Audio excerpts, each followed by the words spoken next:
अच्छा, अनम्यूट करके रखिए आप। ठीक है, मेरा अनम्यूट हो गया।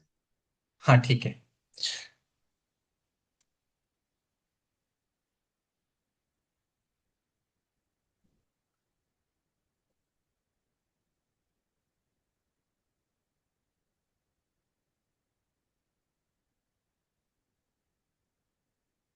नमस्ते दोस्तों। आज हम एक अलग विषय के ऊपर बात करने जा रहे हैं। 2019 और 20 हम भूल नहीं पाएंगे, क्योंकि पूरे देश और पूरी दुनिया कोविड की वजह से बंद हो चुकी थी। लॉकडाउन लगा था और हमें पता है कि बहुत सारी जानें गई। उसका कारण बताया जाता था कि एक वायरस की वजह से पूरी दुनिया में कोविड नामक एक व्याधि, एक रोग की वजह से लोग परेशान हुए थे। लोगों की जानें जा रही थी। बुखार और अलग अलग किस्म के खांसी और अलग अलग किस्म के लक्षण दिखाई दे रहे थे। सरकार ने उसके लिए लॉकडाउन का एक टूल यूज किया था। क्वारंटाइन जैसे हम शब्द पहली बार हमने सुने। तो उस वक्त ये जो वायरस था, उसके ऊपर हमारे देश में भी वैक्सीन बनी।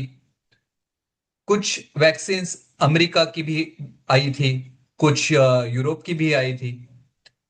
और सरकार ने मुफ्त में इस वैक्सीन को सभी लोगों को देने का प्रयास किया था।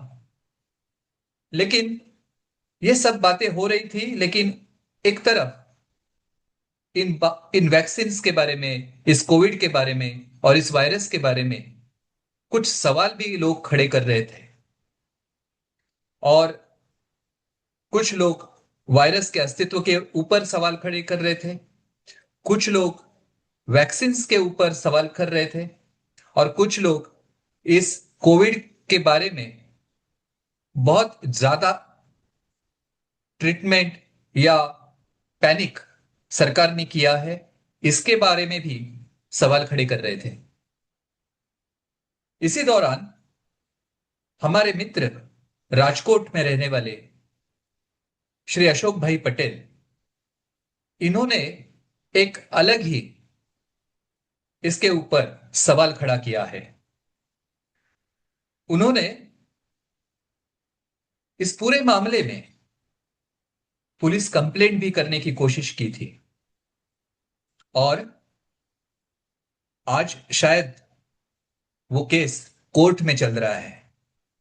तो आज हम जानेंगे कि उस कोर्ट केस के बारे में, वो उनकी सवाल क्या है, उनका ग्रीवेंस क्या है और आज उसकी स्थिति क्या है। तो आइए स्वागत करते हैं राजकोट से अशोक भाई पटेल। नमस्ते अशोक भाई पटेल। जी नमस्ते। जी अशोक भाई, नमस्ते। नमस्ते नमस्ते। जी तो सबको नमस्ते। हम, जी जी, हम यही जानना चाहते हैं कि आपने कुछ कोर्ट में केस की है कोविड के बारे में। तो हम जानना चाहते हैं कि उस केस के बारे में आज की स्थिति क्या है, क्या केस थी वो, और कैसे ये पूरा सिलसिला शुरू हुआ। इसके बारे में आप विस्तार से जानकारी दें दर्शकों के लिए। जी। जी अब देखिए, हम सभी जानते हैं कि वर्ष 2019 और 2020 में एक जानलेवा बीमारी और महामारी का भय दुनिया भर में फैल गया था, या कि फैला दिया गया था। यह भी आज तक जो है किसी भी देश की सरकार ने या तो दूसरे विश्व युद्ध के बाद सारी दुनिया का जो एकाधिकार है और ठेका खुद बखुद ही तय करके देशों की सरकारों को अपना सदस्य बना करके यूनो जैसी संस्थाएं और वर्ल्ड हेल्थ ऑर्गेनाइजेशन जैसी संस्थाओं ने एक तरह की सत्ता की घोषणा करने वाले इन वैश्विक संगठनों के द्वारा आज तक भी क्या सही था इस कोरोना के बारे में ये तय नहीं किया जा सका है। तो सबसे पहले हम उस कोरोना के बारे में एक 30 सेकंड का वीडियो यहाँ देखते हैं, तो उस टाइम की परिस्थिति जरा देखें। तो स्क्रीन शेयर करते हुए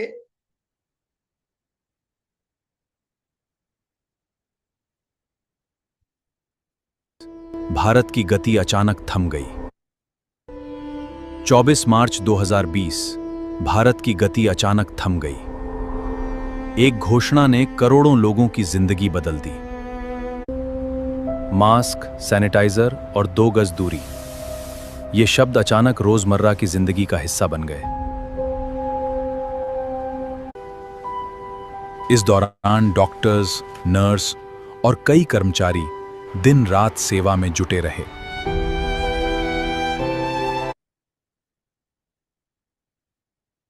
तो देखिए, भारत में भी, ये पूरे विश्व में चला था, भारत में भी देश के पीएम नरेंद्र मोदी के द्वारा अचानक ही 24 मार्च 2020 की शाम को 8 बजे एकदम से जो है टीवी पर प्रकट होकर के विश्व आरोग्य की ठेकेदार वो संगठन WHO, उसके मार्गदर्शन में या तो नामालूम उस चेपी और इन्फेक्शियस महामारी से जान बचाने का दावा करने वाले कई व्यक्ति थे। तो उनमें से किन व्यक्तियों के मार्गदर्शन में देश भर में लॉकडाउन की ये घोषणा करी गई थी, ये देश के लोग आज तक भी नहीं समझ पाए हैं, ना ही जान पाए हैं। रातों रात पूरे देश में सन्नाटा छा गया था। सरकार के भय से लोगों ने अपने अपने मुंह और नाक ही नहीं, कान और दिमाग भी स्वेच्छा से बंद कर लिए थे। 2 गज की दूरी है बहुत जरूरी का सूत्र सरकार और उस अदृश्य विश्व सत्ता के द्वारा फैला दिया गया था। करोड़ों लोग जो कि अपने अपने घरों से दूर रोजी रोटी की तलाश में तनतोड़ मेहनत करते हुए अपना जीवन बेखौफ जी रहे थे। और ऐसी परिस्थिति में वे अचानक ही इस लॉकडाउन के डिक्लेयर होते ही राजमार्गों पर भागने लगे थे। 1000, 1200, 1500 किलोमीटर की यात्रा, क्या ही कहें उसे, यात्रा कहेंगे या यूं कहिए कि लोग जो हैं पलायन करने लगे थे। और ऐसे माहौल में जब सरकार ने और देश के लोगों ने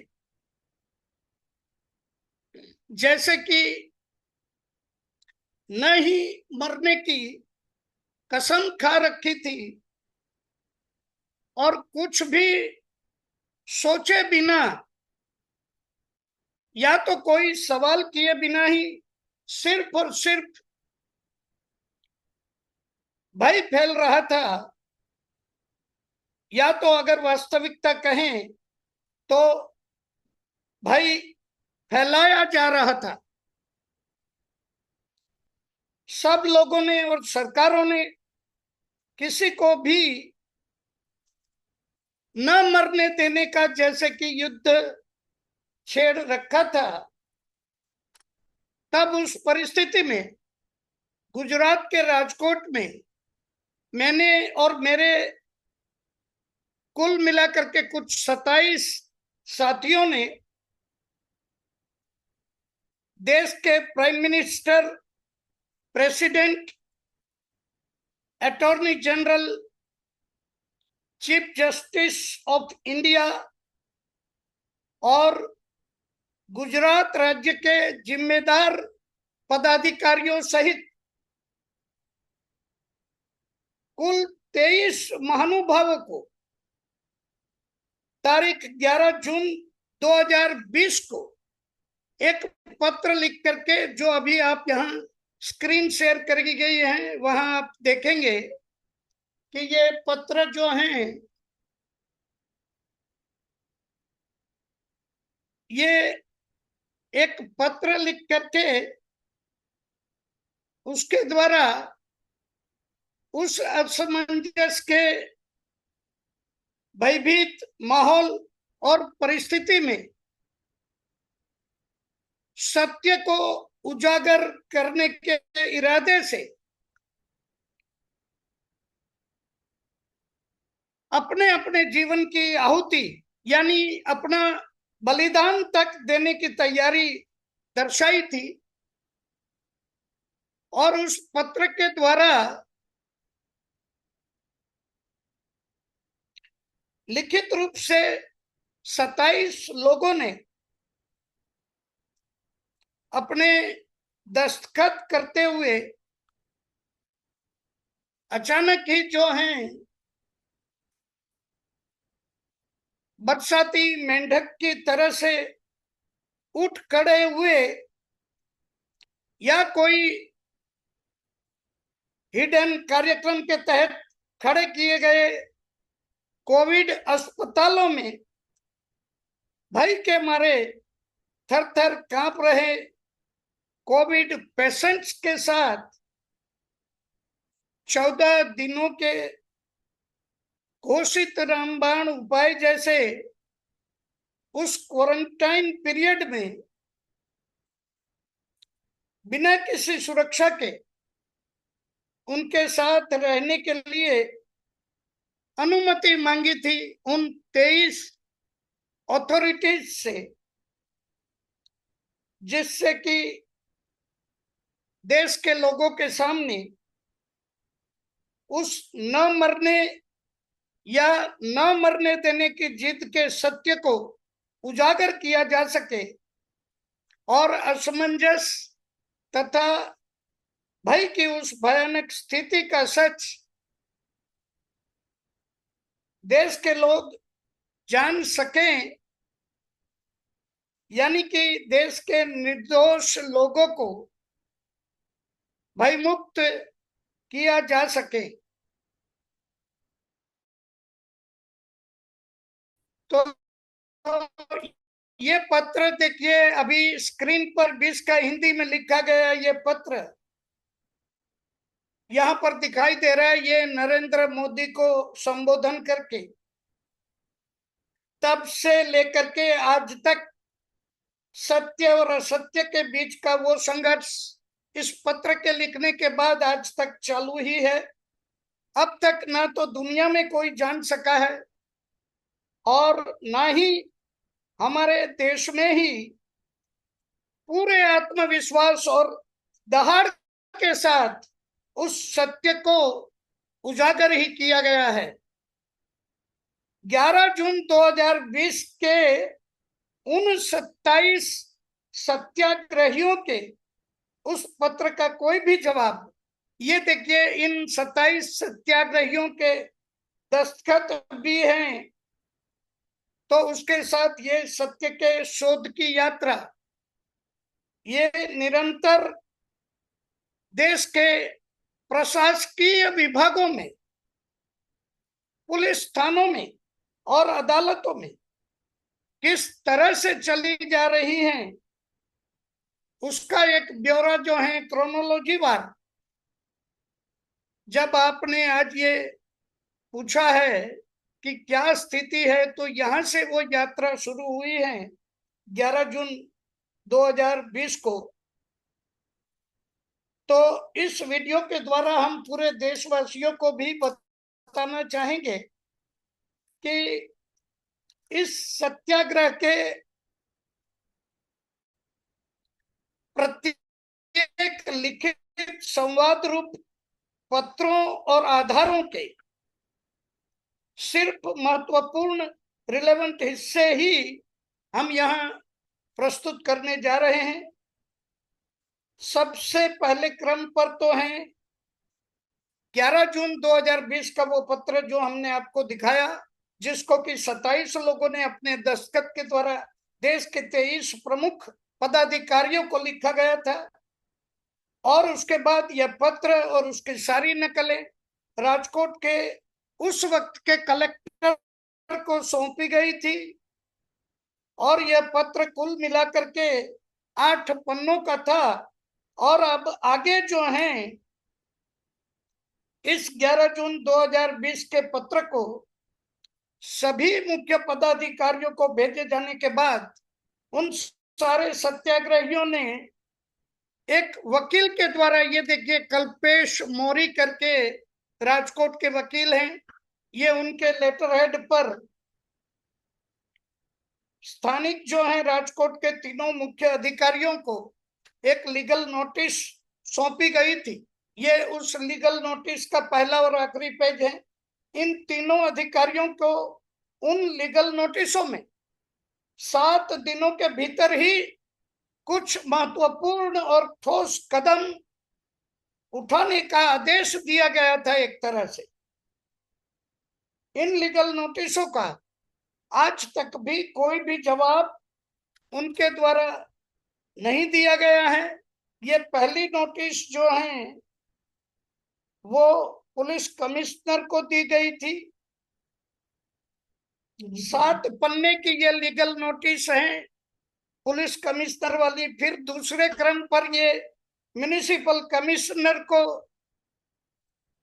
दूसरी नोटिस, ये म्युनिसिपल कमिश्नर को है 12 जनवरी 2021 को। ये गुजराती में लिखी गई है और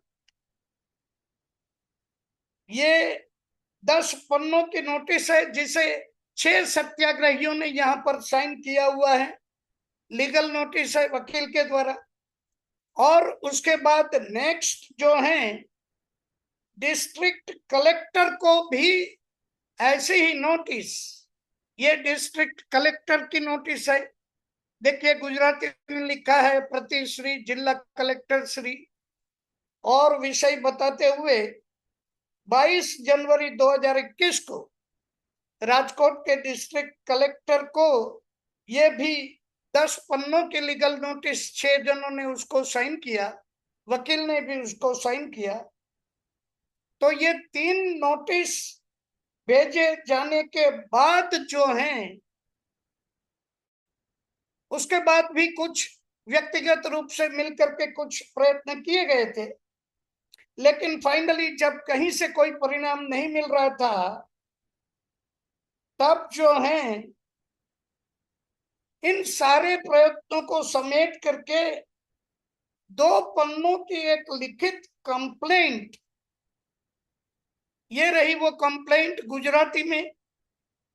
ये police inspector Malviya Nagar police station को तारीख 9 अगस्त 2022 को मेरे विस्तार के नजदीकी पुलिस स्टेशन में FIR रजिस्टर करने की मांग को लेकर के ये दिया गया था। ये 2 पन्नों की लिखित कंप्लेंट है। और उस कंप्लेंट के साथ साथ तकरीबन 1000 पन्नों में, ये यहाँ दिखाई दे रहे हैं, हम अभी बता रहे हैं उसको, 1000 पन्नों में पुलिस इन्वेस्टिगेशन के लिए जरूरी उस कॉग्निजेबल ऑफेंस की, ये देखिए 1000 पन्नों को ये यहाँ वीडियो में हम आपको दिखा रहे हैं कि ये 1000 पन्नों की विगतें किस तरह से दी गई थी, ये मैं अभी आपको बताऊंगा। तो इसमें कुल मिलाकर के 7 मुद्दों में ये विगतें दी गई थी पुलिस स्टेशन में, जो कि उस लेटर के दूसरे पन्ने में,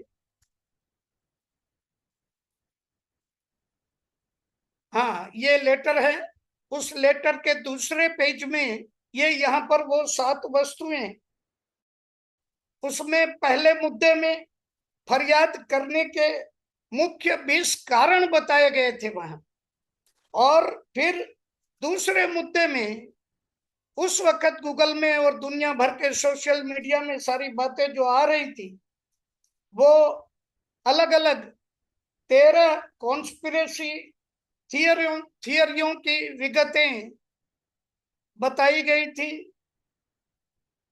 तीसरे मुद्दे में 5 अलग अलग ग्रुप्स बना करके ABCDE करके और सुरक्षित एविडेंसेस, यानी करीने से सजा करके ऐसे एविडेंसेस और प्रूफ्स की पूरी लिस्ट दी गई थी, जो कि करीब 400 पन्नों में ये एविडेंसेस दिए गए थे।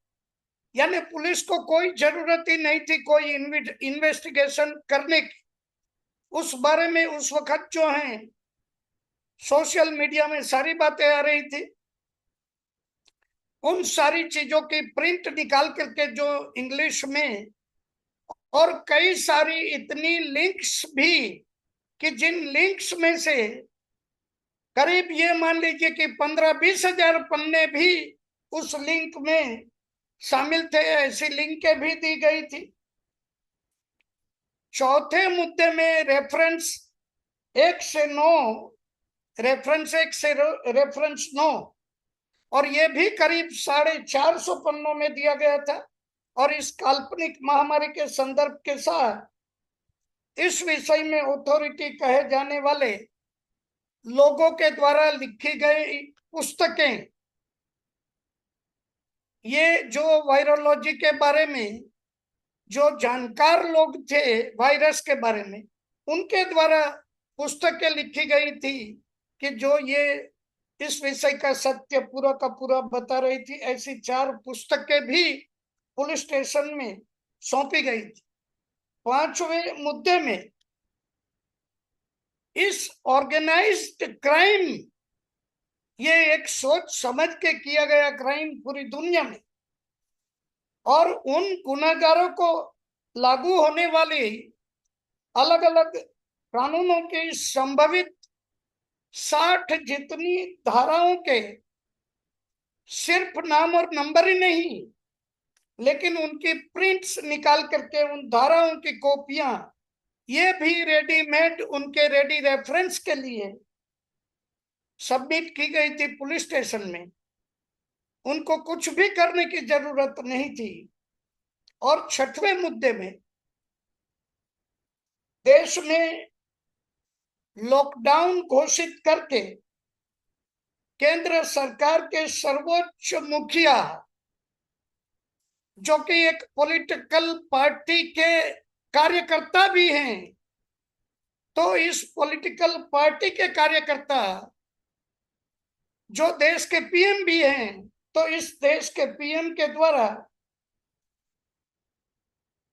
पूरे देश की ही नहीं और सभी राज्यों की संपूर्ण एग्जीक्यूटिव मशीनरी को हाईजैक करके देश के लोगों को अपने अपने घरों में ही करीब करीब 2 सालों के लिए कैद कर दिया था।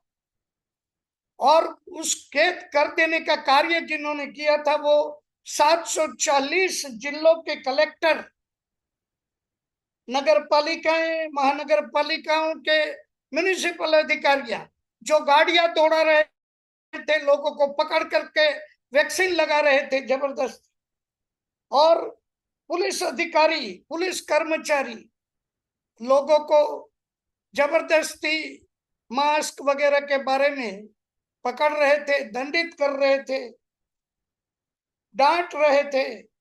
तो इन सबको मिला करके करीब करीब 3700 लोगों के, 3700 लोगों के नाम और उन पदाधिकारियों की विगतें भी पुलिस स्टेशन में फरियाद के साथ पूरी जो है सौंपी गई है।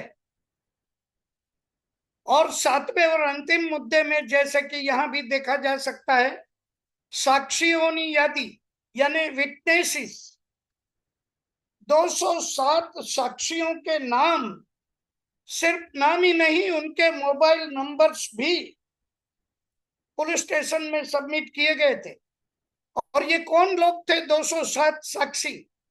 देश भर के इस विषय में अथॉरिटी कहे जाने वाले पढ़े लिखे डिग्रीधारी और हर विषय में कोई ये चिकित्सा की अलग अलग ब्रांचेस के ये अथॉरिटीज थे, एलोपैथी के, होम्योपैथी के, आयुर्वेद के, नेचुरोपैथी के, ऐसे ये सारे जो हैं अथॉरिटीज कहे जाने वाले, ये सभी साक्षी, उनके नाम और नंबर, ये सब भी पुलिस स्टेशन में उस वक्त मेरे द्वारा सौंपा गया था। और ये इतनी क्लियर बात थी कि पुलिस को इसे इन्वेस्टिगेशन करने के लिए कोई भी मेहनत नहीं करनी थी। मैंने सब कुछ रेडी करके उनको दिया हुआ था, लेकिन फिर भी बड़े दुख के साथ देश को ये बताना पड़ रहा है आज कि ये 1000 पन्नों की जो विगतें थी वो आज तक किसी ने भी नहीं देखी, ना तो पुलिस स्टेशन में किसी ने हाथ लगाया। ये देखिए, ये पूरी विगतें, कितनी मेहनत करके, यहाँ वीडियो आप देखिए, ये पूरा, इसके अंदर ना जाने कितनी लीग सेना क्या क्या है?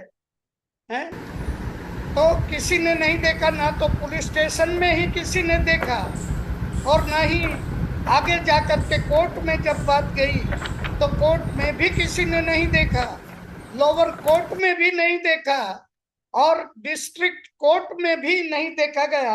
अब आपको आगे का क्रम बताता हूं कि पुलिस स्टेशन में इस लिखित कंप्लेंट देने के बाद करीब करीब 6 महीने तक निरंतर उसको फॉलो करने के बाद 27 फरवरी 2023 को, यहाँ देखिए, ये अर्जी निकाल कर्या अंगेनी जान, ऊपर गुजराती में हेडिंग है, उसको जरा जूम कर दीजिए कमलेश भाई, अर्जी निकाल कर्या अंगेनी जान, और ये तारीख है 27 फरवरी 2023।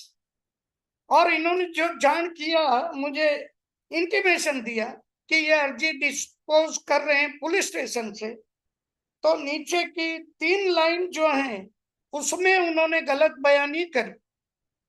तो ये 3 लाइन को हम पढ़ते हैं थोड़ा सा, हाँ बस ठीक है। इसमें देखिए, नीचे अर्जी निकालनी विगत, इन विगतों को देखिए। उन्होंने ये कहा कि सदरहू अर्जी में, मतलब कि ये प्रस्तुत कंप्लेंट में कोरोना वायरस के नाम से सरकार ने गलत तरीके से पब्लिक को हैरान परेशान किया है, ऐसी हकीकत बताई गई है। जो इस काम से ये जो सदरहू कोरोना वायरस, यानी उस वक्त जो फैल रहा था वो वायरस वैश्विक बीमारी होवानु है, यानी ये एक ग्लोबल बीमारी होने का, महामारी होने का ग्लोबल लेवल पर विश्व स्तरे जाहिर थયેલ હોય, જેથી સદરહુ અરજી ફાઇલે કરેલ હોય। ये वो बता रहे हैं इन 3 लाइनों में। पहली बात बता रहे हैं कि जो कंप्लेनर हैं उन्होंने ऐसी एक बात बताई है कि इस कोरोना वायरस के नाम से सरकार जो है लोगों को गलत तरीके से हैरान परेशान कर रहे हैं, ऐसी बातें। लेकिन मेरी जो 2 पन्नों की कंप्लेंट थी पुलिस स्टेशन में, उसमें मैंने साफ साफ यह बताया था कि भाई सरकारी मशीनरी को कंप्लीटली हाईजैक कर लिया गया है। और मेरा कहने का मतलब ये था कि ये ग्लोबली ये पॉलिटिकल पार्टी के कार्यकर्ता के द्वारा सिर्फ और सिर्फ अपनी पॉलिटिकल पार्टी को मजबूत करने के इरादे से ग्लोबल लेवल पर ये जो एक स्कैम फैलाया जा रहा है, उसको सरकारी मशीनरी यानी सरकार के बारे में तो मैंने ये कहा था कि सरकारी मशीनरी को तो हाईजैक कर लिया गया है, यानी सरकार ने किसी को परेशान नहीं किया, सरकार तो खुद ही विक्टिम है। ये मैंने लिखा था अपनी कंप्लेंट में कि सरकार तो खुद ही विक्टिम है, उसकी मशीनरी को तो पूरा हाईजैक कर लिया गया है। लेकिन इन्होंने ये और गलत बात बताई कि ये कोरोना वायरस ग्लोबल बीमारी होने का ग्लोबल लेवल पर ये डिक्लेयर हुआ। लेकिन किसने डिक्लेयर किया भाई? हम सभी जानते हैं कि उस वक्त मीडियाज में सब जो हैं एक सोचे विचारे ढंग से सब कुछ हो रहा था। खैर ठीक है, इस कंप्लेंट के तुरंत बाद जो है, तुरंत ही ये उन्होंने गलत जानकारी दी, तो तुरंत मैंने 10 दिनों में ही तारीख 9 मार्च 2023 को, ये देखिए 9 मार्च 2023 को 11 पन्नों की एक रिवीजन अर्जी जो है वो पुलिस स्टेशन के उस पीआई के उपरांत ये पूरा बताया कि इन्होंने गलत बयानी की, मेरी डिस्पोज गलत तरीके से कर दी। और पीआई के उपरांत ये देखिए नकल रवाना, ये नीचे दिख रहा है पूरा, राष्ट्रपति, वड़ा प्रधान, गृह प्रधान, ये सबको भेज करके हेल्थ मिनिस्टर, कई सारे सेक्रेटरीज देश के और राज्य के, और डीजीपी वगैरह, कुल मिला करके 16 लोगों को ये रिवीजन अर्जी की नकल भी मैंने भेजी सब जगह, लेकिन कहीं से भी कोई भी जवाब आज तक नहीं। इसके बाद इतनी कोशिशों के बाद भी फिर भी निराश नहीं होते हुए आगे एक फिर 20 मई 2023 को फिर से एक लेटर 4 जनों को एड्रेस किया। यहाँ देखिए ये नाम है 4 जनों के: मुख्यमंत्री गुजरात राज्य, मुख्य सचिव गुजरात राज्य, अधिक मुख्य सचिव गृह विभाग गुजरात राज्य और director general of police Gujarat. इनको एड्रेस करके फिर एक ये लेटर जो है ये मेरे द्वारा 5 पन्नों का लिखा गया, और उन चारों के अतिरिक्त भी फिर से राष्ट्रपति, PM, home minister, health minister, सबको फिर 15 जिम्मेदार पदाधिकारियों को भी ये पत्र जो है ये भेजा गया। इसके देखिए यहाँ पोस्ट के ये प्रमाण भी उन सबको भेजा गया, उसके पोस्ट के एविडेंस। और इसके बाद आगे इस दरमियान भी राजकोट के कलेक्टर, राजकोट के पुलिस कमिश्नर और गुजरात के डीजीपी को भी ये देखिए देश भर से इस बारे में जागृत और सत्याग्रही लोगों ने, मैंने क्योंकि उस वक्त मीडिया में थोड़ी बहुत बातें गई थी, तो 250 से भी ज्यादा ईमेल्स जो हैं वो अपने अपने अकाउंटों से भेजे गए थे। इन सबको, राजकोट के कलेक्टर को, राजकोट के पुलिस कमिश्नर को और गुजरात के डीजीपी को ये 250 जितने ईमेल भेजे गए थे। पहले पेज में देखिए उस ईमेल का सैंपल है, ये रहा, ये देखिए। Respected sir, myself Shailesh Kumar from Uttar Pradesh is one of the witness of the organized crime of fake corona. regarding this cognizable offence, Ashok Bhai Patel from Rajkot has given application in Malavianagar police station. Inward number of the application is 490/2022 and the date of inward is 10th August 2022. From August 2022 to April 2023, nearly 8 months has passed and police is not registering the FIR of cognizable offence of organized crime against nearly 3,700 criminals. So you are requested to intervene in the matter and issue necessary orders to register the above FIR. तो इतने सारे emails जाने के बाद भी जब किसी ने कोई जवाब नहीं दिया, तब जो है आगे 8 जुलाई 2023 को अब राजकोट के लोअर कोर्ट में सीआरपीसी की धारा 156(3) के तहत एक क्रिमिनल मिसलेनियस एप्लीकेशन, उसका नंबर है CRMA, ये रहा वो CRMA 1642/2023, और उस पुलिस स्टेशन के PI के उपरांत 3 और पुलिस अधिकारी स्थानिक और उसके उपरांत गुजरात के DGP, मुख्यमंत्री, मुख्य सचिव, उन सबको एक साथ जोड़ करके FIR रजिस्टर न करने से संबंधित कानूनी धाराएं, ये सब कुछ जो है ये CRPC और IPC की करीब 20 सेक्शनों के उपरांत भी कई दूसरे कानून और FIR रजिस्ट्रेशन के बारे में सुप्रीम कोर्ट के कई सारे जजमेंट्स, क्लियर जजमेंट्स हैं सुप्रीम कोर्ट के कि कॉग्निजेबल ऑफेंस की इंफॉर्मेशन मिलने के बाद तुरंत ही किसी भी पुलिस स्टेशन ने तुरंत FIR को रजिस्टर करना चाहिए। प्राइमरी इन्वेस्टिगेशन के लिए सिर्फ और सिर्फ 7 दिन के अंदर वो इन्वेस्टिगेशन कंप्लीट करना चाहिए। ऐसे बहुत सारे जजमेंट्स हैं, लेकिन ये सारा कंटेम्प्ट ऑफ कोर्ट करते हुए, टोटल निग्लेक्ट करते हुए FIR रजिस्टर करने का आदेश और इन सब जिम्मेदार अधिकारियों को दंडित करने की मांग को साथ लेकर के ये पिटीशन वहां दाखिल करी गई CRMA 1642/2023।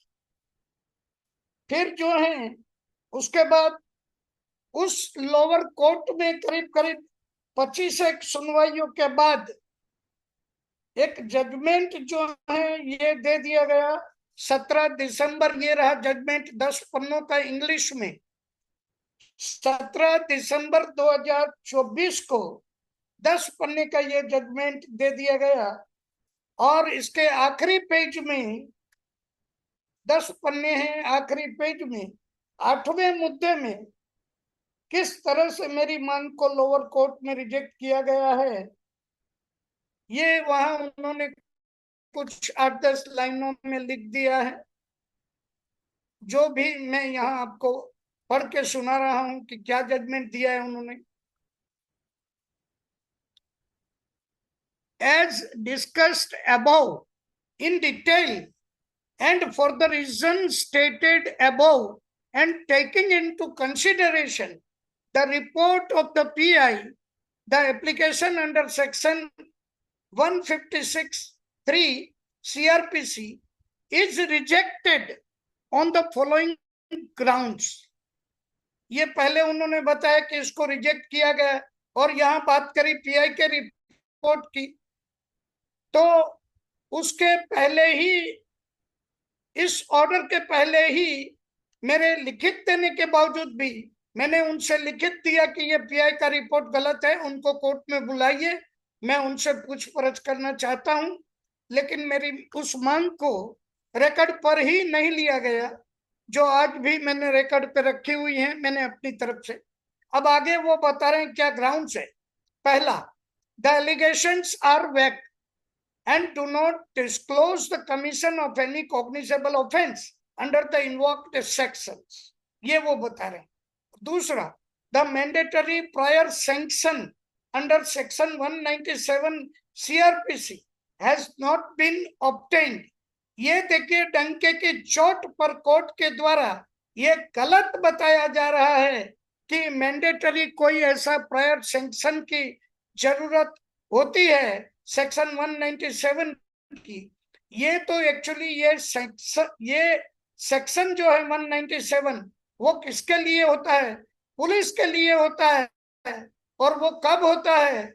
FIR रजिस्टर करने के बाद पुलिस अगर ऐसे किसी अधिकारियों का, जैसे कलेक्टर हुए, DGP हुए, या कोई CM हुए, या कोई बड़े होद्देदार हुए, उनकी अगर कोई इन्वेस्टिगेशन करनी है, पूछताछ करनी है, तो उसके लिए ये सेक्शन 197 उनके लिए जरूरी है, पुलिस के लिए, ये ना कि किसी कंप्लेनेंट के लिए।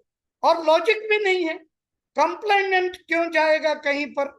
चलिए आगे। तो इस तरह से ये गलत पूरा दे दिया गया। और लास्ट में, the application appears to be an abuse of the process of law, abuse of the process of law, targeting public officials without any substantive basis. ये कहा उन्होंने कि ये लगता है कि ये कानून का दुरुपयोग कर रहे हैं, और जो हैं पब्लिक ऑफिसर्स जो हैं, ऑफिशियल्स, उन्हें ये बिना कारण जो हैं ये टारगेट कर रहे हैं। तो अगर ऐसा ही है कि बिना कारण ही ये टारगेट किया जा रहा है, तो यहाँ ना ही कोई कॉस्ट भी चार्ज ने की, ना ही कोई पेनल्टी कि भाई इसके ऊपर कोई ये पेनल्टी करो या वो पेनल्टी करो, कुछ भी नहीं। और अभी आगे बस अंतिम बात है, अंतिम बात कर देता हूं, मेरी बात पूरी हो जाती है, फिर आप लोग से भी बात करेंगे।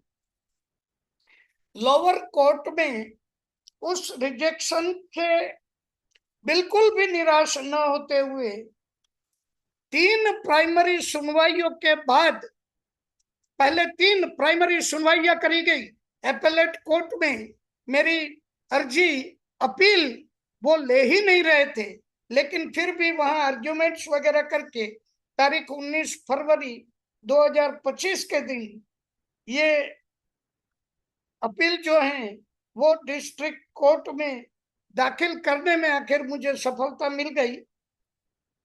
ये एक क्रिमिनल रिवीजन एप्लीकेशन है, नंबर है यहाँ CRRA, यानी क्रिमिनल रिवीजन एप्लीकेशन 44/2025। तो ये वहां पर 19 फरवरी 2025 को दाखिल की गई। अब देखिए, वहां जिला अदालत में आज पहले तो 3 प्राइमरी सुनवाइयां हुई, फिर 14 सुनवाइयों के बाद भी कोर्ट ने उन 9 अभियुक्तों को, मेरी पिटीशन जो कि एक पिटीशन 300 पेज की थी, मैंने उनकी 9 कॉपियां कोर्ट को सबमिट करी थी, तो ये कोई भी एक 1 सिंगल कॉपी भी किसी भी अभियुक्त को पहुंचाई नहीं गई। और आखिर में करीब करीब 11वीं सुनवाई के बाद वहां कोर्ट में एक परमानेंट सरकारी वकील नियुक्त रहते हैं, उनमें से एक लेडी वकील को बुला करके एक कॉपी उनको दी गई और बस उनसे जवाब लिया गया। वो भी मौखिक बिल्कुल उन्होंने जवाब दिया है 14वीं सुनवाई में, और कुछ भी लिखित नहीं दिया गया है, ना ही आज तक कोई वकील लिखित तौर पर प्रस्तुत हुआ है इन 9 अभियुक्तों की तरफ से। और ऐसे में आखिरी तारीख जो लास्ट थी तब मुझे बता दिया गया, और आज ऑनलाइन पे भी वहां पर भी दिखाई दे रहा है कि कल तारीख है, कल 30 जून, 30 जून को जो है जजमेंट की तारीख उन्होंने फिक्स करी है। तो ये बस अब हमें देखना है कि कल वो क्या करते हैं। तो ये कल इसका फाइनल डिस्ट्रिक्ट कोर्ट में जजमेंट है। मैंने आज ऑलरेडी पूरी तैयारी कर ली है कल के जजमेंट के लिए। कल भी अगर डिस्ट्रिक्ट कोर्ट से भी अगर ये अर्जी खारिज हो जाती है और अगर पुलिस को आदेश नहीं दिया जाता है तो आगे हाईकोर्ट जाने के लिए मैंने पूरी तैयारी कर ली है और मैं आगे हाईकोर्ट जाने की तैयारी में हूं। अगर एफआईआर का आदेश हो जाता है पुलिस स्टेशन को तब तो बहुत ही बढ़िया। वहां पर तो 1000 पन्ने की विगतें ऑलरेडी दी हुई हैं और आफ्टर ऑल इन्वेस्टिगेशन जो है ये तो वकील का या सरकारी एजेंसियों का काम है, ये मेरे जैसे कोई साधारण नागरिक का तो काम नहीं है। ठीक है, देखिए अब हमें तो इसी तरह आगे बढ़ना ही रहा। तो मेरी बात पूरी हुई। अब आप लोग भी कुछ कह सकते हैं इस बारे में। जी जी अशोक भाई, पूरी बात लोगों ने अभी सुनी है। और आपने जितना बड़ा काम किया है और सत्य को सामने लाने का ये एक बहुत ही कठिन काम आपने बिना डरे हुए आपने इसको सामने लाने की आप कोशिश कर रहे हैं लगातार। और मैं ये मैं जरा एक मैं जरा यहाँ एक बात आपको रोकते हुए बता दूं कि जी बिना किसी वकील के जी जी, तो कोई सपोर्ट नहीं है, ना सरकार का सपोर्ट है, ना किसी दल का सपोर्ट है, ना कोई राजनीतिक दल का सपोर्ट है, ना विपक्ष का सपोर्ट है, ना सत्ताधारी पक्षों का कोई किसी से सपोर्ट है। आप अकेले इसके इस कार्य में लगे हुए हैं। और सिर्फ इसी वजह से कि जो लोगों का कल्याण का काम है उसके लिए आप ये बड़ा काम कर रहे हैं। और ये विडंबना है कि देखिए, 3 घंटे में पूरा देश को बंद करने का सरकार लोगों को तकलीफ जिससे हो जाए ऐसा ऐसा निर्णय लेने में कोई आगे पीछे देखती नहीं है। लेकिन 6 साल के भी बाद सच्चाई को सामने लाने के लिए सरकार और न्यायालय भी उतनी इच्छुक या उतनी उसको बहुत अर्ज दिखाई नहीं देती है। ये एक विडंबना है। और मुझे लगता है कि हमें देखना होगा कि आगे जाकर इस केस में क्या यश मिलता है और सच्चाई कैसे सामने आती है। और मुझे लगता है कि न्यायालयों ने इसके इसकी तरफ गंभीरता से देखना हो चाहिए। और अगर कोविड में सच्चाई थी तो वो भी सामने आ जाए, अगर उसमें कोई सच्चाई नहीं थी तो वो भी सामने आ जाए। लोगों को सच्चाई से अवगत करना चाहिए। ये फंडामेंटल ड्यूटी भी है सरकार की और न्यायालय की भी। और अगर उसमें गलतियां हुई है और दोषी हुए हैं तो दोषियों को सजा भी होनी चाहिए। और आगे जाकर ऐसी नौबत भारत के और दुनिया के किसी भी देश के नागरिकों को इस तरीके से झूठ के ऊपर कोई भी निर्णय हो और उस वजह से दुनिया रुक जाए, देश रुक जाए, लोगों का आवागमन रुक जाए और उनकी रोजी रोटी का एक सवाल बड़ा खड़ा हो जाए, ऐसे नौबत ना आ जाए, यही हम इच्छा करते हैं। और आपको भी शुभेच्छा देते हैं कि इस केस का कुछ ना कुछ हल जल्द से जल्द निकले। जी जी जी, अंतिम रूप से ये कहना चाहूंगा मैं जी कि मेरे ये करने का कारण हमारे गुजराती में एक कहावत है, मैं बता देता हूँ। वो जी कहावत है, डोशी मरी जाए एनो वांधो નથી, डोशी मरी जाए एनो वांधो નથી, वांधो छे जम घर न भाड़ी जाए। मतलब कहने का ये है कि बुढ़िया मर जाए कोई दिक्कत नहीं, बुढ़िया मर गई मर जाए, लेकिन अगर वो जमराज जो है ना, यमराज, ये अगर एक बार घर देख लेंगे ना तो फिर से कुछ भी हो सकता है। मेरे ख्याल से आपके महाराष्ट्र में भी ऐसा कुछ कहते होंगे क्या? हाँ, महाराष्ट्र में मराठी में कहते हैं कि म्हातारी मेल्याचं दुःख नाही, काळ सोकावला नहीं पाहिजे. ठीक है, जी. चलिए। तो इसी हाँ, इसी जयंती के भाई, साथ जयंती जी भाई, जयंती भाई, आप कुछ अनम्यूट करके बात करिए. करिए करिए, अनम्यूट कीजिए, और सभी साथी जी। WHO की ओर से जो भी जी ऐसे कांड चलाए जाते हैं उसके बारे में मैंने एक वर्षों पहले, वो टाइटल में गुजराती में बोलता हूं, आप उसका हिंदी अनुवाद कर लीजिए।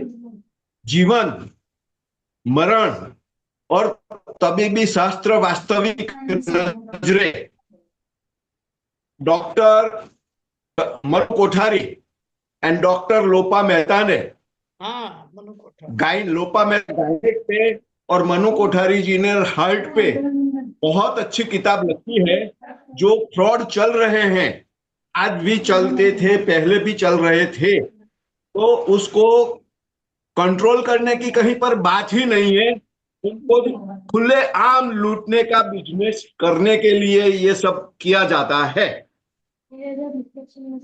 जी बिल्कुल ठीक। कोरोना के मनु, बाद एक कोरोना के बाद जो अभी मेडिकल लाइन में जो पेशेंट को लूटा जाता है, 300 से 400% उनके प्राइस बढ़ा दिए गए हैं। ये भी एक मुद्दा उसमें जोड़ने की जरूरत है। ठीक जी है। जी जी, बिल्कुल ठीक है, बिल्कुल ठीक है। मनु कोठारी जी ने कैंसर को सबसे सज्जन रोग बताया था। मनु कोठारी जी, उन्होंने कहा था कि कैंसर जो है वो सबसे सज्जन रोग है, सज्जन है वो रोग, सबसे सज्जन रोग है। अच्छा, अब अंत में क्या शुक्ला जी और रूपाली जी कुछ कहेंगी? तो फिर मुझे लगता है शायद हम बंद कर सकते हैं। शुक्ला जी या रूपाली जी? जी जी बोलिए। हाँ, बोलिए शुक्ला जी, बोलिए बोलिए। मैं क्या बोलूं जी, इस शुक्ला जी, आपका कैमरा ऑन कीजिए ना. शुक्ला जी, कैमरा कैमरा चालू कीजिए और थोड़ा टिप्पणी दे दीजिए।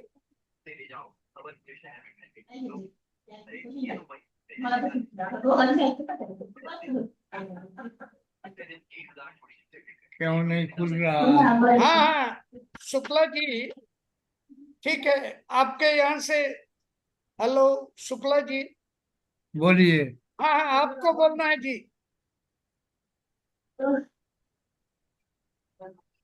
कोरोना कोरोना के समय की बात जो है पहले भी चर्चा में आई है, और इस पर विशेष चर्चा भी हुई है कि यह केवल एक फ्रॉड था लोगों को भरमाने के लिए।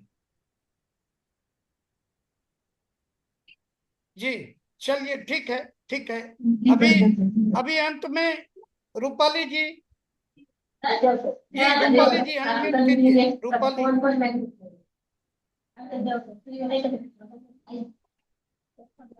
सुना मैंने सब, बिल्कुल बहुत बड़ा काम है ये। क्योंकि ऐसा कहते हैं ना, गुनहगार तो होता है लेकिन जो मतलब उसमें शांति से वो सहन करते हैं ना, वो भी उससे बड़े गुनहगार होते हैं। तो मतलब एक तरफ से उसको बढ़ावा दिया जाता है ना, उसके खिलाफ बात न करने से या उसके खिलाफ आवाज न उठाने से। तो ये तो जी हाँ, बहुत बड़ा काम है, बहुत बढ़िया काम है। जी जी आपको जी शुभकामनाएं। जी, धन्यवाद धन्यवाद। और अभी कमलेश जी, अंतिम रूप से आप अगर कुछ जोड़ दें, और फिर गणेश जी भी। कमलेश जी। काम बढ़िया ही है हमारा, तो जो हम कर रहे हैं वो कल जो ज्यादा पता चलेगा, जो जजमेंट कल है हमारा, जो ये काम है उसका, तो पता चलेगा कल क्या उसका देने वाले हैं वहां से ऑर्डर, क्या मिलने वाला है कोर्ट से, तो देखते हैं अभी। बस जी इतना ही। जी ठीक है। जी, इसी के साथ हम आज का एक कार्यक्रम समाप्त करते हैं। हमें यही देखना है कि इंसान की उम्र ज्यादा है या केस की उम्र ज्यादा है। जी जी, सभी को नमस्ते। जी, नमस्ते नमस्ते जी। नमस्ते नमस्ते जी। जी, नमस्ते। नमस्ते। नमस्ते।